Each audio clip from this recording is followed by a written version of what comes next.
Hi guys, welcome back to Campin with the Confers. I am Mike, and this is Shelley K. So this week's video, we're going to do another collaboration video this week with our friends, Our Ventures, Just rambling around. RV Wagon Tales, RV America, and our RV Sunsets. So Shelley K, why don't you explain to them what our topic is this month? Our topic is RV essentials for the newbie. RV Essentials for the newbie. We've all been there, so we all have some insights into what it takes to get out there on the road. Right, so if you want to talk about what you need to get out on the road, and that's it, let me show you. Hey, are you gonna tell them about our beautiful location? So yes, if you guys notice, this episode is coming to you from Dandridge, Tennessee, here on Douglas Lake. We are at the Anchor Down, yeah, Shelley's hat. Anchor down. Anchor Down RV Resort here in Dandridge. If you guys have never been here, check it out, it's pretty sweet. Highly recommend it. It's one of our favorites. We're gonna have a video upcoming on this location as well. Right, Great Smoky Mountains. But we'll get back to that. Okay. But first, RV Essentials. Okay, Michael, so tell them what they need. All right, guys, so bare essentials. You need a set of Legos, a stinky slinky, a garden hose, a power cord, and a set of chocks. And you're ready to hit the road. That's all you need. All right, guys, so just kidding on that, but really not kidding. So essentially, those are the absolute necessities, the stuff you have to get out on the road. But you're gonna want way more stuff than that. When we first started out, I believe we've got a picture, and we'll put it up right here, of the Amazon boxes that showed up at our house. A ridiculous amount of stuff, and you can spend a ton of money if you want to, or you can use the stuff that's already in your house to kind of get you out there on the road and get you started. But seriously, guys, those things that Michael had draped over him, those things will get you out on the road, but really to do things safely and comfortably, you need to go a little bit deeper than that. And remember, the better you take care of your RV, the longer it's gonna last and the better it will take care of you. The less stuff you're gonna break. And look at us, we've broken tons of stuff. Okay, so to go over the items that you need to get out there on the road safely and comfortably, we've broken it down into 4 categories. And of course, we're gonna save the most important category for last, so please stick around for that one. Right. So let's start out with category number 1. Number 1. Wah. All right, so category number 1 is going to be leveling and stabilization. So first things first, you need a set of chalks. You'll notice that we have the rubber ones under here. We had plastic. Plastic ones will work in a pinch, but they are garbage. They will slide right off of this concrete. Rubber wheel chocks, must have. Okay, item number 2 on leveling and stabilization are the Legos. You definitely need a couple of sets of these for the front, the back, and some spares in case you need to raise one side or the other of your trailer. You can drive up on these guys and get yourself pretty level. And pro tip with the extra Legos, we've been to plenty of campsites where you need these to level up your picnic table, get your stairs to where they can actually touch the ground. If you have the solid stairs that come down, sometimes there's a pretty good angle and you need some of these just to get your stair legs on the ground. Okay, and then if you want to step up from those Legos to get level side to side, these Anderson leveling blocks right here you drive up on, and it makes it super easy to get yourself level from side to side. And then last but not least are the X chocks. Put these things between your tires, and let me tell you, you don't get near as much rocking in the trailer with the X chocks in. And last but not least, a level. So you can figure out if you are level side to side and front to back. There are upgrades to all of these things that can make life easier and more convenient for you, but these are the things that, you just gotta have to be comfortable. Because nobody wants to lay in bed and roll off the bed because you're put out of level side to side. And also, the more level you are, the more efficient your refrigerator is. If you have a refrigerator like ours that runs on propane, If you're out of whack from side to side or front to back, your fridge is going to be a lot less efficient. So you want to be as level as you can. Okay guys, moving on to category number 2, electrical. Sounds exciting. Ooh, electrifying. All right guys, so for your electrical necessities, you have to have your power cord. Got to plug in. I strongly recommend that you get a surge protector. We use the Progressive Industries 50 amp.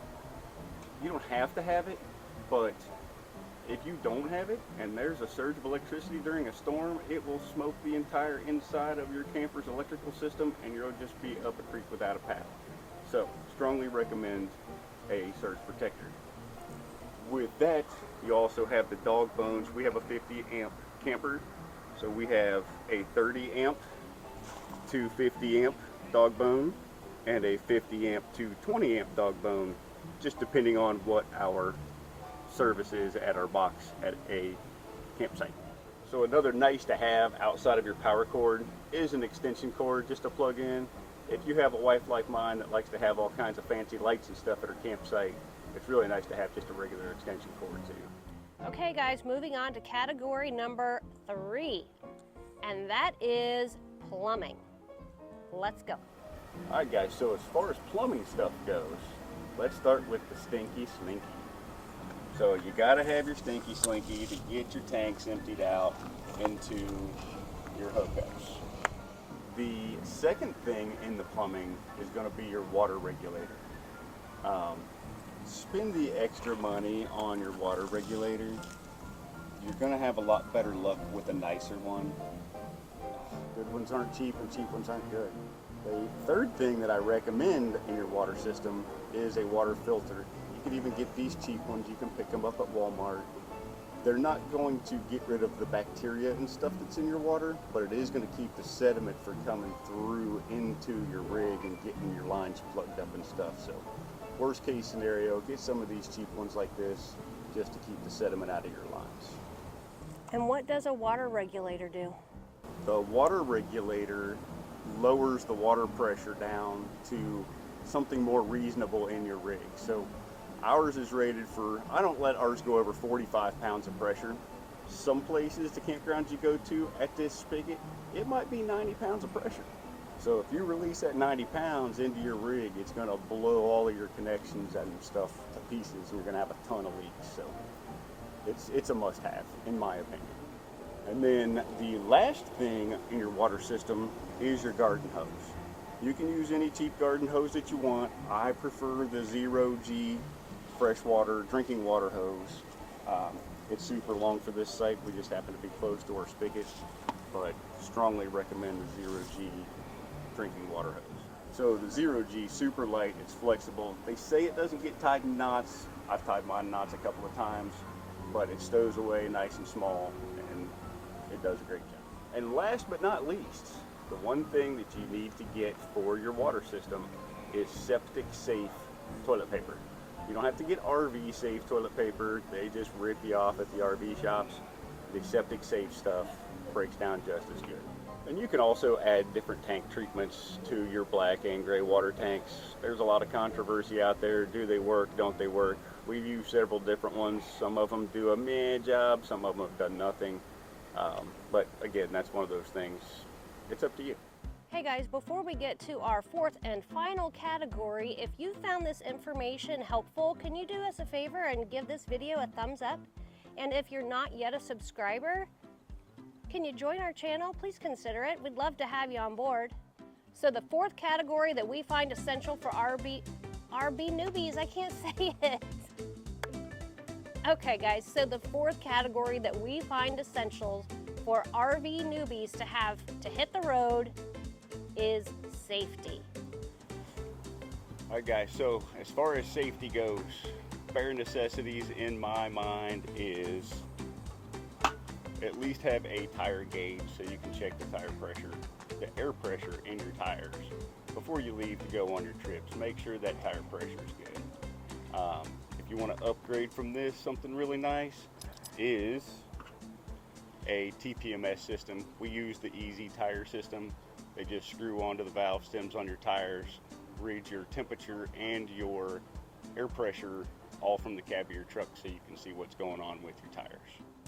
Yeah, and it will alert you with a beep, beep, beep if it senses, anything outside of the parameters that you set for it. And she's downplaying that. It's not a beep, beep, beep. It is a wake you up from a dead sleep thinking that there is a nuclear attack somewhere, beep, beep, beep, inside that truck. So you won't miss the alert that goes off for sure. And it's not a guarantee that you won't have a blowout, but it is extremely helpful. You're a lot less likely if you know. Right. The more you know. The next piece of safety that's really important is fire extinguishers. You never know when something's going to catch on fire, and we're kind of a little overkill. We have this one right inside the door in our kitchen, but then we have these portable ones that we have. We have one in the truck, we have one in the bedroom of the camper. Right. These are really inexpensive, so highly recommend them. We have one in each side of the pass-through. We have, 4 or 5 fire extinguishers between our truck and our rig. Just to supplement, change your batteries and your smoke detectors. Yeah, and you got to think about, you're pulling around propane. Right. So. Yeah, fire extinguishers and smoke detector batteries. Don't forget those two. Very, very, very, very important. The next thing for safety in our eyes anyways is a NOAA weather radio. This is a combo deal. It's a weather radio, Bluetooth speaker, AM, FM. It's even got a fancy little lantern. We do love it. We love this thing. Solar charged. You can crank it to charge it up, and you can charge it with a USB. This one's also a power bank, so you can charge your phone off of it.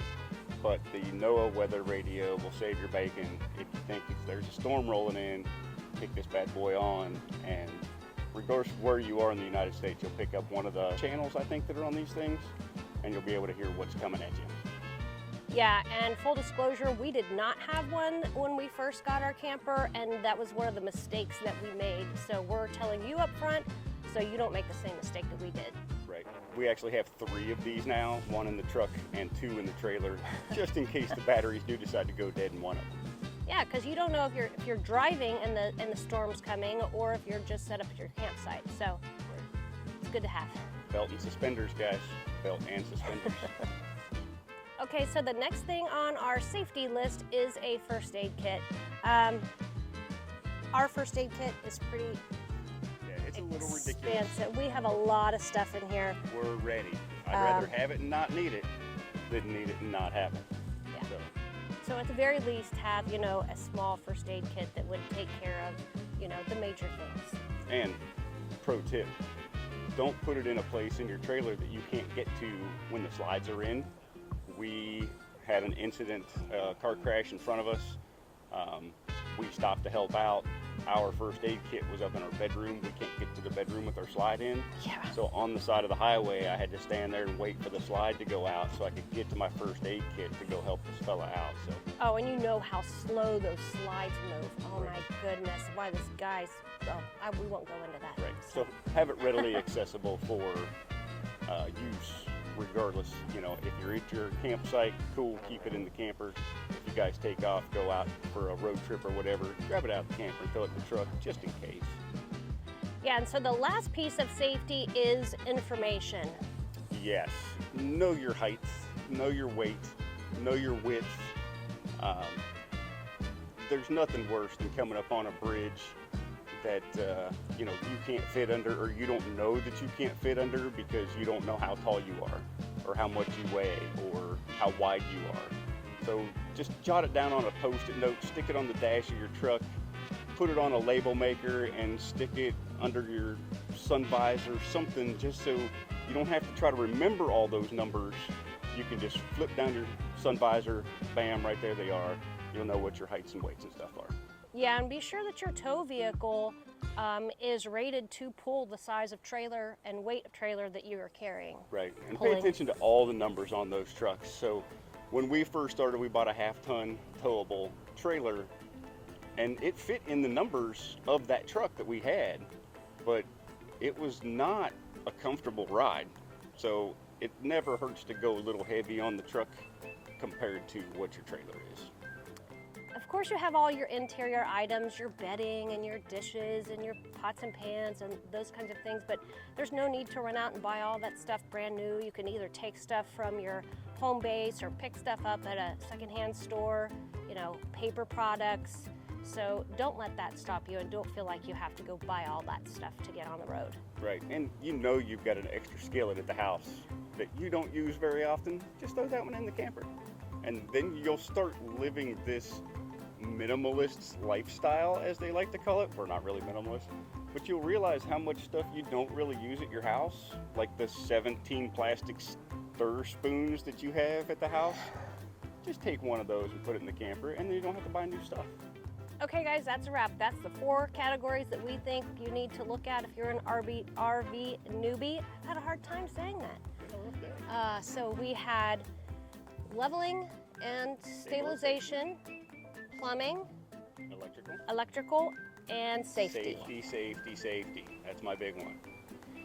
Yeah, if you are a current RVer and you've thought of things that may be helpful for newbies out there, can you put those in the comments below? And if you are a new RVer and you have questions for us to see what kind of stuff we've screwed up and forgotten, leave those questions in the comments down below too, so maybe we can help you guys out. And be sure to stop by our friends' channels that we have listed here and see what their thoughts are on what an RV essential is. Right. So make sure you go down and smash that subscribe button for us. Hit the thumbs up, and we will see you guys in our next video. Keep your adventures going, guys. You know it. See you.